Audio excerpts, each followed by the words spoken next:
5 pandillas que desafiaron a los brutales cárteles mexicanos. En México, el control de los cárteles de la droga en las calles era inquebrantable. Su poder se extendía a través de medios violentos y vínculos corruptos con la política. El comercio ilícito de drogas floreció recaudando miles de millones e infundiendo miedo en la población. Sin embargo, a medida que la violencia relacionada con las drogas surgió en diferentes territorios, el gobierno respondió. Con la determinación de hacer cumplir al Estado de Derecho, este esfuerzo vio el surgimiento de unidades policiales antidrogas e intervenciones militares que resultaron en intensos enfrentamientos con miembros de los cárteles. Sin embargo, este choque de fuerzas tuvo consecuencias no deseadas, ya que los civiles quedaron atrapados en el fuego cruzado, lo que condujo a un ciclo de ataques y encuentros callejeros.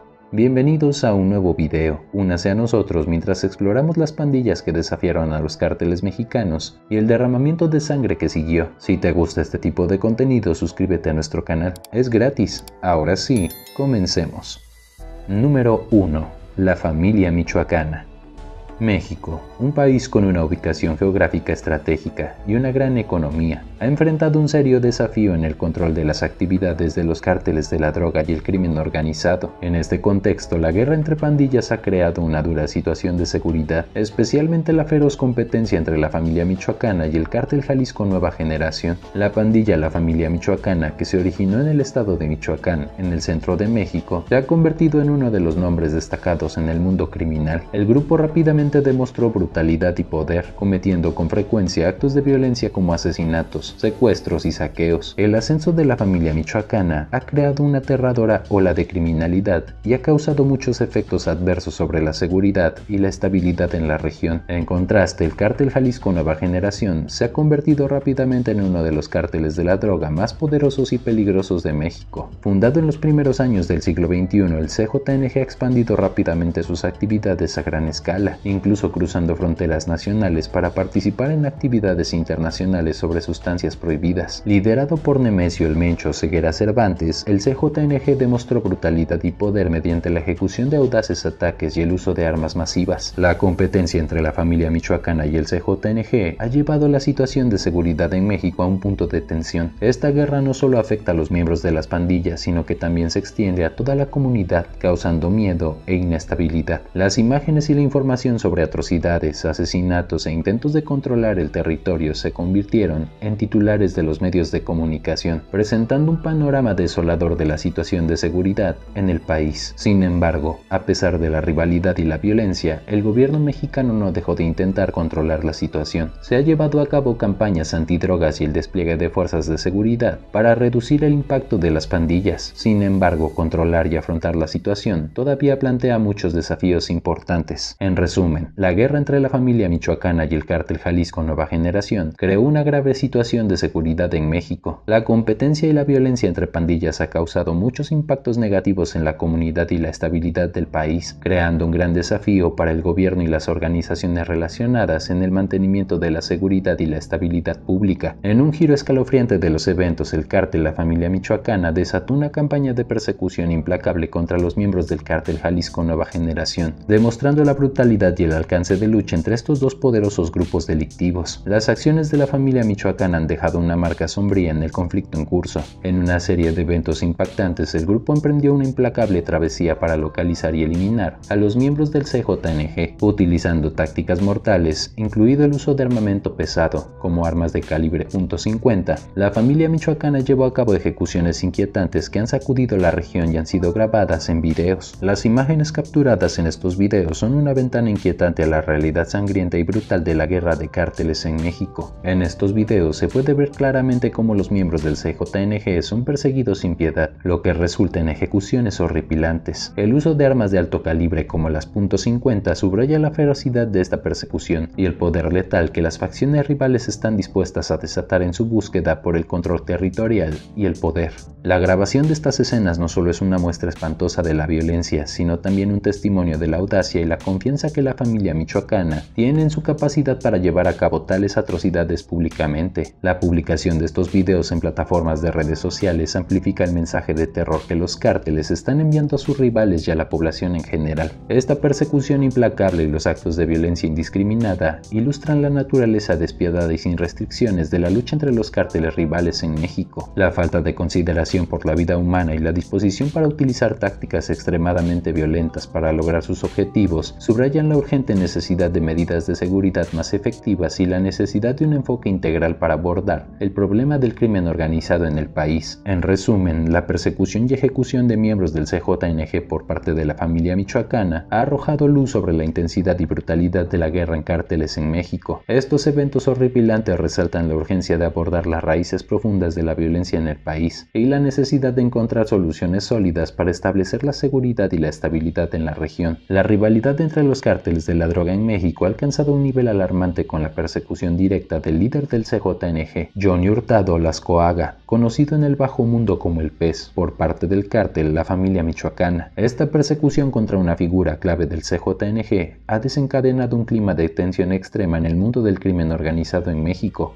Un líder influyente y poderoso dentro del CJNG como parte de su estrategia para debilitar a su rival y reafirmar su propia supremacía en el ámbito criminal. Las amenazas y advertencias emitidas por la familia michoacana han agregado una capa adicional de intriga y miedo a la situación. Estas organizaciones criminales no solo están luchando por el control del territorio y los recursos, sino que también están librando una guerra psicológica, utilizando tácticas de intimidación y terror para debilitar la moral de sus oponentes. La persecución y las amenazas dirigidas al PE son un recordatorio escalofriante de la naturaleza despiadada y peligrosa de la lucha entre los cárteles de la droga en México. Los líderes como el PES están en constante peligro, enfrentando amenazas de muerte y persecuciones mortales, mientras intentan mantener su posición de poder en un entorno altamente volátil y peligroso. El enfoque de la familia michoacana en el líder del CJNG subraya la determinación de este grupo rival para tomar el control absoluto en la región y la gravedad de las consecuencias en juego. La lucha por la supremacía en el mundo del crimen organizado ha resultado en una espiral de violencia y represalias, lo que lleva a una situación a la que no solo los líderes criminales, sino también las comunidades locales y los ciudadanos inocentes están en riesgo. En el oscuro escenario de la guerra de cárteles en México, la lucha por el control territorial se ha convertido en un elemento central que ha llevado a una violencia sin tregua y a un constante derramamiento de sangre. Uno de los lugares donde esta batalla se desarrolla con ferocidad es en el pintoresco destino turístico de Acapulco, ubicado en el estado de Guerrero. Acapulco, conocido por sus playas idílicas y su atractivo turístico, se ha convertido en un escenario de conflicto en la guerra de cárteles. La lucha por el control territorial en esta área ha llevado a un aumento en los actos de violencia, incluidos secuestros, ejecuciones y enfrentamientos armados, que amenazan la seguridad y la imagen de este popular destino turístico. La rivalidad entre los cárteles, especialmente la familia michoacana y el cártel Jalisco Nueva Generación, ha provocado una competencia feroz para establecer el dominio en Acapulco. Ambos grupos buscan el control estratégico de esta región, que no solo tiene valor en términos de rutas de tráfico de drogas, sino que también ofrece oportunidades de extorsión y actividades criminales. Esta lucha por el territorio ha resultado en una ola de violencia que ha dejado a las comunidades locales y a los residentes en un estado de constante temor. Los enfrentamientos entre los cárteles y las fuerzas de seguridad han creado un entorno peligroso y volátil, en la que la vida cotidiana se ve afectada por la presencia y las actividades de estos grupos delictivos. El conflicto en Acapulco es un recordatorio sombrío de cómo la guerra de cárteles puede afectar no solo a los involucrados directamente en el crimen, sino también a las personas inocentes que viven y trabajan en estas áreas. La lucha por el control territorial no solo tiene ramificaciones en términos de seguridad, sino también en la economía y la vida cotidiana de las comunidades locales. En resumen, la lucha por el control territorial en la guerra de cárteles, particularmente en Acapulco, es un testimonio de la brutalidad y la implacabilidad de estos grupos delictivos en su búsqueda de poder y riqueza. Las comunidades afectadas enfrentan desafíos considerables en términos de seguridad y estabilidad, y es imperativo que se tomen medidas efectivas para abordar esta crisis y restaurar la tranquilidad en estas áreas afectadas. En medio del caos y la violencia generados por la guerra de cárteles en México, ha surgido un movimiento de resistencia y autodefensa por parte de los propios habitantes locales. La comunidad, cansada de ser víctima de las atrocidades perpetradas por los cárteles, ha decidido enfrentar la amenaza directamente, utilizando la autodefensa como una vía para para proteger a sus seres queridos y sus hogares. Los residentes locales han adoptado una postura audaz al tomar las riendas de su seguridad y bienestar, conscientes de que las fuerzas de seguridad oficiales no siempre pueden garantizar su protección. Han optado por empoderarse y enfrentar a los cárteles por sí mismos. Esto ha dado lugar a la formación de grupos de autodefensa, donde los ciudadanos se entrenan y se arman para repeler los ataques y defender sus comunidades. Estos grupos de autodefensas, compuestos en su mayoría por residentes locales, han demostrado una valentía inquebrantable al desafiar a los cárteles que han infundido terror en sus comunidades. Su determinación es un testimonio del poder de la unidad y la voluntad de proteger lo que es suyo. Han creado una red de apoyo y colaboración entre ellos, fortaleciendo los lazos comunitarios en su lucha compartida. El hecho de que los ciudadanos locales se hayan levantado para enfrentar a los cárteles demuestra el nivel de desesperación y el deseo de poner fin a la opresión y la violencia. Han rechazado el papel de víctimas pasivas y han optado por tomar medidas proactivas para garantizar la seguridad de sus familias y vecinos. Esta resistencia local también ha inspirado a otras comunidades a seguir su ejemplo. La valentía de estos grupos de autodefensa ha tenido un efecto dominó, demostrando que es posible hacer frente a la brutalidad de los cárteles y marcar una diferencia tangible en la seguridad de sus comunidades. En resumen, la valiente resistencia de los residentes locales y la formación de grupos de autodefensa han creado una contranarrativa en la guerra de cárteles en México. Esta lucha por la autodefensa destaca la capacidad de comunidades para organizarse y protegerse a sí mismas en medio de la adversidad. A pesar de los desafíos, estos grupos han demostrado que la unión y la determinación pueden marcar la diferencia en la seguridad y el bienestar de sus comunidades. La creciente influencia y brutalidad del cártel Jalisco Nueva Generación ha suscitado una respuesta valiente por parte de organizaciones y personas que se niegan a ser víctimas de su dominio. En medio de la amenaza constante del CJNG, estos individuos y grupos se han unido para enfrentar la violencia y proteger sus comunidades, marcando un ejemplo de resistencia y coraje. La resistencia contra el CJNG ha tomado diversas formas, desde la creación de grupos de autodefensa hasta la organización de ataques directos en contra de esta peligrosa organización criminal. En la región de la costa del Golfo y en el área central de Michoacán, estas acciones han dejado en claro que las comunidades están dispuestas a plantar cara y luchar por su seguridad y bienestar. Los esfuerzos de autodefensa han llevado a la creación de grupos locales que, armados con determinación y coraje, han enfrentado directamente al CJNG. Estos grupos han llevado a cabo ataques estratégicos para debilitar las operaciones del cártel y disminuir su influencia en la región. Su determinación ha tenido un impacto directo en la percepción de la comunidad, demostrando que es posible resistir y enfrentar la violencia impuesta por los cárteles. Un ejemplo notable de esta resistencia es la lucha en la región central de Michoacán, donde los grupos de autodefensa y las fuerzas de seguridad locales han organizado operaciones conjuntas para contrarrestar la presencia del CJNG. Estas operaciones han incluido enfrentamientos directos y la liberación de áreas previamente controladas por el cártel. Los esfuerzos combinados de la comunidad y las fuerzas de seguridad han demostrado que, a pesar de la amenaza del CJNG, es posible recuperar el control y la tranquilidad en las regiones afectadas. La lucha contra el CJNG no solo ha tenido un impacto en la seguridad física, sino que también ha fortalecido los lazos comunitarios y la unidad entre los residentes locales. La colaboración entre estos grupos ha construido una red de apoyo que ha permitido enfrentar la adversidad juntos. Además, esta resistencia ha inspirado a otros a unirse a la causa y a tomar medidas para proteger sus propias comunidades. En resumen, la lucha contra el CJNG ha provocado una respuesta valiente por parte de comunidades y organizaciones en México. La resistencia y los esfuerzos de autodefensa han demostrado que es posible enfrentar la violencia de los cárteles y trabajar juntos para restaurar la seguridad y el bienestar en las regiones afectadas. Estos esfuerzos no solo tienen un impacto directo en la seguridad, sino también en la fortaleza y la unidad de la sociedad en su conjunto.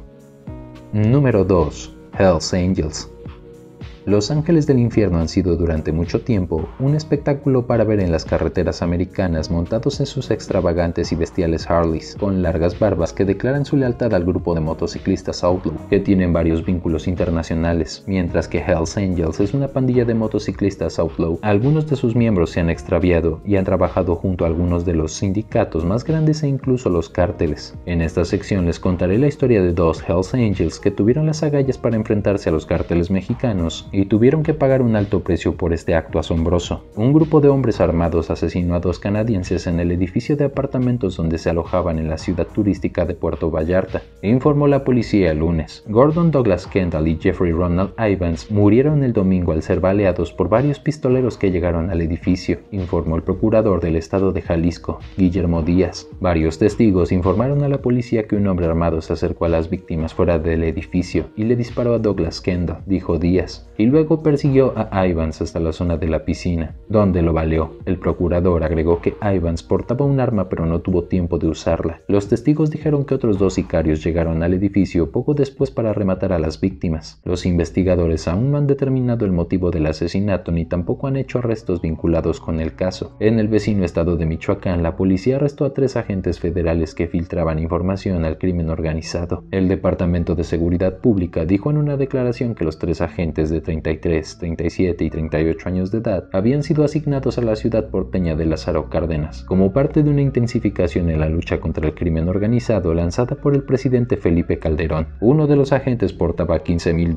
$200,000 pesos mexicanos en efectivo, cuando fue arrestado, y los investigadores creen que es dinero que recibió por filtrar información sobre las operaciones de la policía, según dijeron. Calderón inició una operación contra el crimen organizado en Michoacán, su estado natal, emplazando miles de soldados y agentes federales poco después que asumió la presidencia. Los narcotraficantes han respondido con gran intensidad y han desatado una ola de violencia sin precedente con balaceras y decapitaciones de sus rivales. Más de 13,500 personas han muerto, víctimas de la violencia de los narcotraficantes. Desde diciembre del 2006, el gobierno afirma que la mayoría de los muertos estaban involucrados en el tráfico de drogas.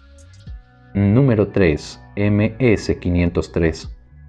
Los desacuerdos en las filas de la poderosa organización criminal de El Salvador dividieron a la MS-13 en 2 bandos opuestos. Las discrepancias internas que finalmente llevaron a la división en 2 clicas de la temerosa pandilla salvadoreña Mara Salvatrucha, también conocida como MS-13, comenzaron en 2016 y se agudizaron en primavera del 2017. La fracción disidente de la MS-13 se conoce como la MS-503 o Programa 503 y se formó, según reportes de distintos medios, porque algunos miembros de la Mara Salvatrucha no estaban de acuerdo con la división de poderes y el reparto de dinero y bienes acumulados dentro del grupo. Se estima que la pandilla recibió millones de dólares tras pactar una tregua con el gobierno del expresidente Mauricio Funes en 2012 y logró mejorar las condiciones de detención de sus miembros encarcelados, que llegaron a gozar de distintos privilegios, como el uso de móviles, fiestas y hasta la compañía de prostitutas. La MS-503 se manifestó en contra de aquella tregua. En el comunicado difundido en octubre señalan que un gángster después de negociar con el gobierno pasa a ser una rata. MS-503 en contra de las extorsiones, violaciones y secuestros de los salvadoreños. Miembros del programa 503, al menos 22 en total, sin embargo afirman que decidieron desvincularse de todo acto de vandalismo que los denominados MS Tregua, cabecillas de primera línea, la llamada Ranfla Nacional de la MS-13, están llevando a cabo en contra del gobierno y población civil. En un comunicado ante la población de El Salvador difundido el 5 de septiembre, el vocero de la clica, Carlos Humberto Rodríguez Burgos, explica en un video que los miembros de la MS-503 están en contra de las extorsiones, violaciones y secuestros a toda la población en general y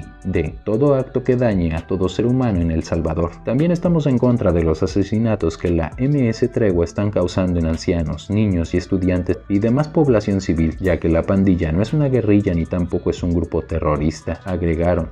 ¿Quién es el vocero de la MS-503?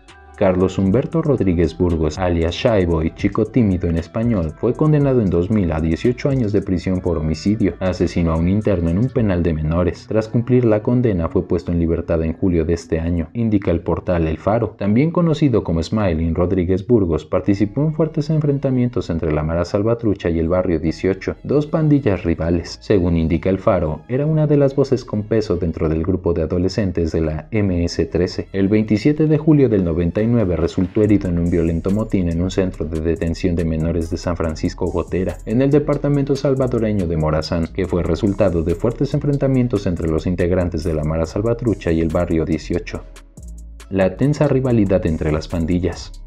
A finales de abril del 2017 se dio a conocer que los cabecillas de la MS-13 ordenaron la purga de sus antiguos miembros que llegaron a ser integrantes del programa 503. La orden se extendía más allá del asesinato de los pandilleros disidentes y abarcaba también a sus familias, recoge el periódico salvadoreño El Diario de Hoy. Las fuentes del periódico confirmaron que la purga estaba en ejecución ya en marzo. En aquel entonces se registró un incremento de asesinatos de mujeres y ancianos relacionados con la lucha interna entre la MS-13 y la MS-503. La orden de purga violó una de las reglas principales de la pandilla: no hacer daño a los familiares, sobre todo a padres, mujeres e hijos de los miembros que cometieran faltas contra la Mara Salvatrucha. Declaración de guerra. En el video del programa 503 subido en internet en septiembre, el vocero de la pandilla traicionera denunció que ciertos líderes de la MS-13 querían negociar con políticos sucios y de hecho declaró la guerra a los pandilleros rivales tras insinuar que iban a matarlos. Ese es nuestro objetivo, volver a una guerra entre pandillas, nada más, dejando al margen a las autoridades y a la población civil, declaró Rodríguez Burgos, alias Shyboy. Lo de nosotros no es una guerra entre pandillas, no una guerra política para actuar en contra de las autoridades y en contra de la población civil, precisó. Las fuentes del Faro de la MS-13 minimizan la influencia y fuerza de los integrantes del programa 503 y señalan que apenas cuentan con un grupo de disidentes encarcelados. Las autoridades, sin embargo, hablan sobre una gran guerra interna en la Mara Salvatrucha e indican que la aparición de la MS-503 significa una profunda fractura territorial en las filas de la organización delictiva. Número 4. Los Antrax. La violenta agrupación empezó como un brazo armado al servicio del Mayo Zambada, José Rodrigo Arechiga, el chino Antrax, cuyo supuesto cuerpo fue encontrado en una camioneta de lujo en Culiacán, Sinaloa. Fue el líder de un grupo consolidado como el brazo armado del cártel de Sinaloa, los Antrax. El chino Antrax formó este grupo en 2008, a raíz de la separación de la organización de Sinaloa y el cártel de los Beltrán Leiva. Tomaron ese nombre en alusión al mortal virus del Antrax. Además de Arechiga Gamboa, la agrupación de sicarios también fue dirigida por los narcotraficantes Jesús Peña, alias el 20, y René Velázquez Valenzuela, alias el Sargento Phoenix, quienes eran responsables de realizar una gran cantidad de homicidios y proporcionar servicios de seguridad armada a Ismael El Mayo Zambada, el máximo líder del cártel de Sinaloa. La pandilla de los Antrax ha operado principalmente en la capital sinaloense, Culiacán, donde han sido autores de muertes y violentos ataques. Fueron concebidos principalmente para proteger al Mayo Zambada, de ahí la importancia que este grupo rápidamente alcanzó dentro de la asociación delictiva, pues protegían al jefe máximo. Su distinción principal es que todos los miembros del grupo portan un anillo de calaveras sobre brillantes, con lo cual demuestran, según ellos, liderazgo, muerte y poder. Los sanguinarios que son para ejecutar sus acciones, así como la presunción y autenticidad que demuestran en sus presuntas redes sociales, son otras de las características que distinguen a estos criminales. Los Antrax han desatado y protagonizado diversos hechos bastante violentos que han estado ligados al narcotráfico durante la última década. Entre ellos, las situaciones más sonadas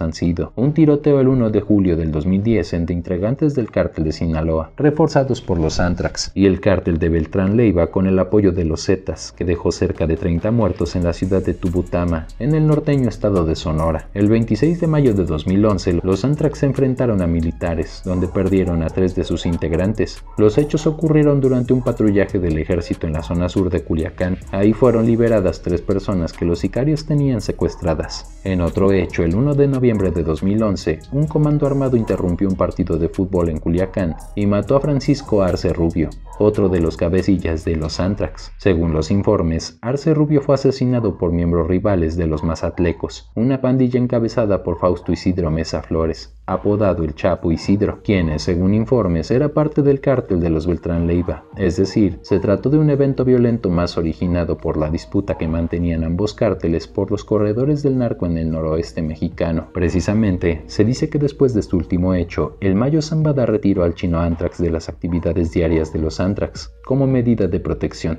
El 30 de diciembre de 2013, su líder principal, el chino Antrax, fue detenido en el aeropuerto de Schiphol en Ámsterdam, Países Bajos, a petición de Estados Unidos. Casi enseguida otros cabecillas de la pandilla cayeron. El 20 de febrero del 2014, las autoridades mexicanas arrestaron a Jesús Peña, el 20, en Culiacán, mientras que el 23 de mayo de ese año, Melesio Beltrán Medina, el Mele, fue asesinado, también en la capital sinaloense. Sin todas estas figuras, se murmuraba que sería Claudia Ochoa Félix la nueva líder del grupo. Esta mujer fue señalada por supuestamente haber sido pareja del chino Antrax, a raíz de lo que fue bautizada como la emperatriz de los Antrax, haciéndose famosa en 2013. Sin embargo, en 2014 esta mujer negó tener cualquier tipo de vínculo con el crimen organizado. Claudia Ochoa falleció el año pasado, en 2019, a raíz de una aparente sobredosis. A 10 días de haber burlado la libertad condicional que tenía en San Diego, ciudad fronteriza de Estados Unidos, este sábado apareció el presunto cuerpo del chino Antrax dentro de una lujosa camioneta BMW X5 en una comunidad de Culiacán. También fueron encontrados los restos de su hermana y su cuñado. Según información proporcionada por testigos y vecinos, Rodrigo Arechiga se mantenía en un domicilio de la colonia Guadalupe Victoria, al oriente de la capital sinaloense. Ahí fue en donde un grupo armado habría irrumpido a punta de balazos para llevárselo. La teoría principal es que sus asesinos serían miembros de su mismo cártel, quienes ajustaron cuentas por la información que el chino Anthrax dio a la justicia de Estados Unidos.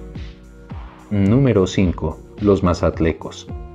Los mazatlecos, que son fuertes en el norte de Sinaloa, han introducido y distribuido grandes cantidades de metanfetaminas, heroína, marihuana y cocaína al mercado de Estados Unidos, que se mantiene como el más grande del mundo para todo tipo de drogas. Es un grupo que creció como una célula al servicio del cártel de los Beltrán Leiva, pero que ahora opera como un cártel independiente. Días atrás fue incluido en la lista negra de los grupos dedicados al narcotráfico por el gobierno de los Estados Unidos. A la cabeza del mismo está Fausto Isidro Mesa Flores, alias Chapito Isidro o Chapo Isidro. Las autoridades estadounidenses sostienen que los mazatlecos se enfrentan ahora al Cártel del Pacífico que encabeza Joaquín El Chapo Guzmán en la disputa por territorios en el estado de Sinaloa y por las rutas de tránsito de las drogas hacia Estados Unidos. El grupo es investigado por la PGR desde el 2010, pero no existen órdenes de captura de ninguno de los integrantes de su cúpula, que son todos familiares de Mesa Flores. En julio de 2012 fue detenido su tío Agustín Flores Apodaca, que era miembro de la misma.